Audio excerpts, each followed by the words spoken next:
the CBC more learner-centered.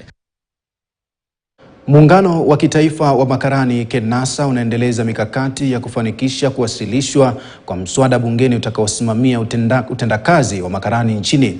Katibu wa muungano huo Rispa Lumidi anasema mswada huo utaangazia vigezo maalum vya kuhitimu kwa makarani wanaosomea taaluma hiyo, vilevile pia kuundwa kwa bodi itakayokuwa na jukumu la kutathmini vigezo hivyo kwa maafisa wa taaluma hiyo. Akizungumza jijini Mombasa kwenye kongamano la kila mwaka la muungano huo, Lumidi ameongeza kwamba jingine ambalo mswada huo utaangazia ni kuanzishwa kwa taasisi maalum ya kutoa mafunzo ya taaluma ya ukarani. We are here to train our secretaries so that they can be able to catch up with the trendings of technology in the world.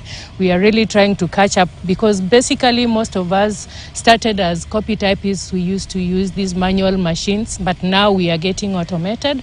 So we are looking forward to empowering them through trainings, and we use such forums to be able to make them get best and touch of what is happening in the world.